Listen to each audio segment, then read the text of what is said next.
Welcome to another Melba Make It Make Sense. Hi, I'm Melba Pearson, also known as the Resident Legal Diva, and today's video is on AI, propaganda, and your rights. I know my rights. Are you sure? So we're going to dive into this critical topic: is the use of AI-generated likeness potentially identity theft? He stole my face! And more importantly, we're going to look at what legal recourse people have when it comes to harmful uses of AI, particularly focusing on three scenarios. So you've got the government, a corporation, or a person, an individual.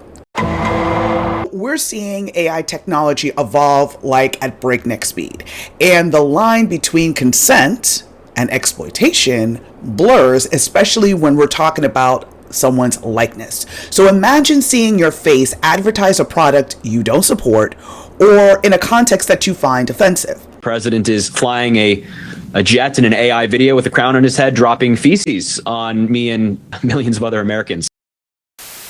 It's not just my likeness and voice and all of that was misappropriated. It was misappropriated for ill-gotten gains by people of ill intent.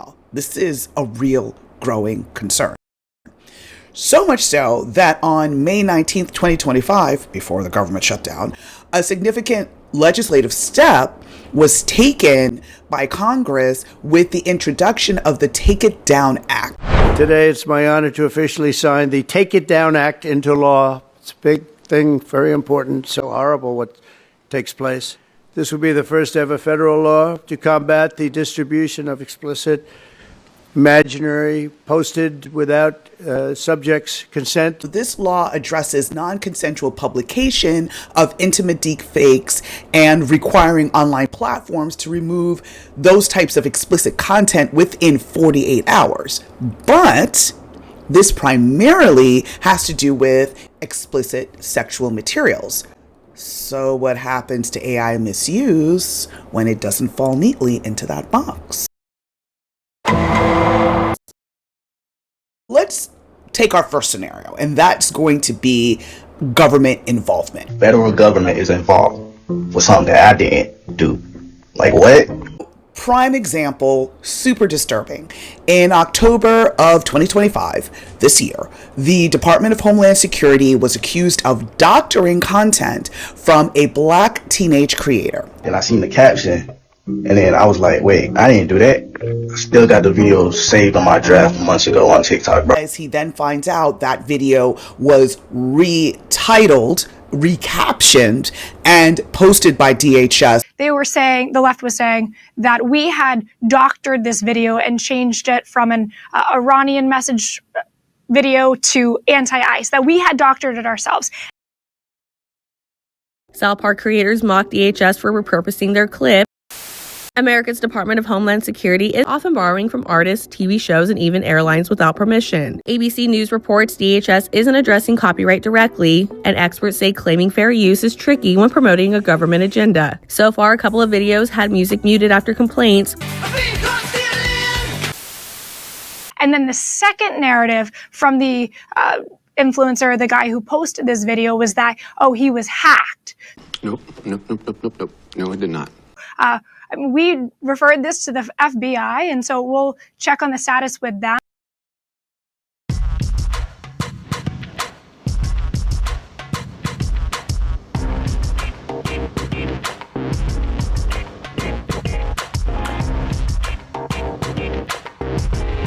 I know my First Amendment, but I did not post that video. Now, while this raises concerns about freedom of speech and representation, we also have to think about the issue of sovereign immunity, which complicates legal action that can be taken against federal agencies. So what are some things he can do? Filing a complaint with the Department of Homeland Security's Office of Civil Rights to initiate an internal investigation? There's that. I'm not sure that's a good idea. I'm just saying it's an option. And then, of course, there is the option of a civil rights claim under the 14th Amendment, because this would be a violation of his due process and equal protection, because his life has now been put at risk. That's right! So now he was tried in the court of public opinion and social media, and that has the potential of destroying his life and his future. Also, there's the defamation aspect where if a person's likeness is misrepresented, they could pursue a defamation claim, but it gets tricky when it's a government entity because they have something called qualified immunity. So the actions that they take in the course of their job, in the furtherance of their job, can often be protected, meaning that they face no accountability or liability. However, there's a very strong argument to be made that these actions were not part of the work of the Department of Homeland Security, therefore qualified immunity should not apply. We'll see. I don't know what to say, so I'm hoping that the tone of my voice makes you think that I do, okay, sweetie? Let's flip this if it was now a corporation. So here's an example of something that's been happening more and more of AI-generated scams. A tech company stole our voices, made clones of them as AI clones, and sold them possibly hundreds of thousands of times. Lovo are this company, a Berkeley-based text-to-speech platform. The victims of that, well, there's consumer protection laws, so they can go after corporations for, deceptive practices. Of course, defamation and false advertising, because if the use of someone's likeness is damaging or misleading, the claims can be based on false representation. Paul Linnea filed a class action lawsuit against Lovo, saying the company illegally stole their voices and identities without permission or proper compensation. The company has not yet filed a response. Who has all the evidence? And if it's the corporation, that could be an issue. So gathering sufficient evidence of harm ends up presenting a complication for those who want to sue. Well, lastly, let's look at if it's an individual, if it's a person. Here's an example of a misuse of an influencer's likeness. So there was a TikTok user by the name of Merly LaRose who found her likeness used by an account to push a controversial narrative without her consent. And put her in this situation defending somebody that was accused of SA. Ruining my credibility and tarnishing my name. Possible avenues for her could be privacy right and publicity laws. A lot of different states have some protections against unauthorized use of someone's likeness for commercial purposes. Are a field of law known as rights of publicity. The thing that's being copied is not a piece of copyrighted work, but a piece of someone's personality, right? And so then we get these personality rights or rights of publicity. I've reported this page. I've commented dozens of times underneath their posts. They won't take anything down. TikTok won't do anything about it. Anytime I post about this, I am violating community guidelines. You can actually report it to the Better Business Bureau through something called a scam tracker, and they will work to investigate. And also, you have to identify who's behind the account. And that sometimes can be hard, which is where you need law enforcement to get involved to actually conduct that investigation.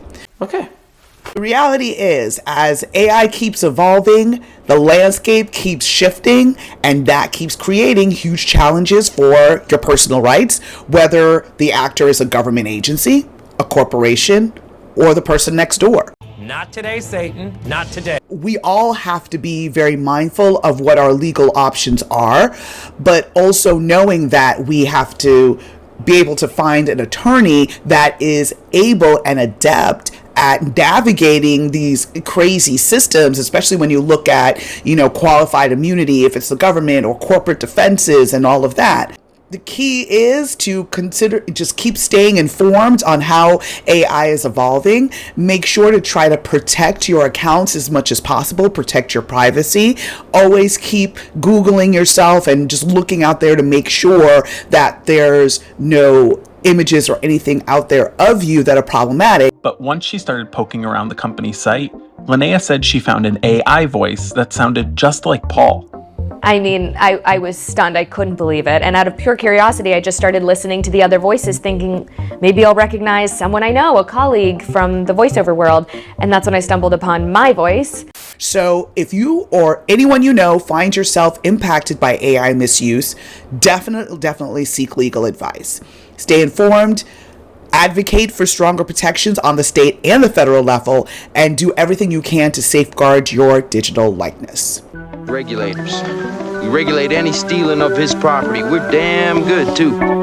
Thanks for tuning in. Don't forget to like, comment, and subscribe. Make sure to hit the notification bell so you get all the insights that I break down on a weekly basis. And I hope I made it make sense. Until next time, Diva out. Take care. Bye.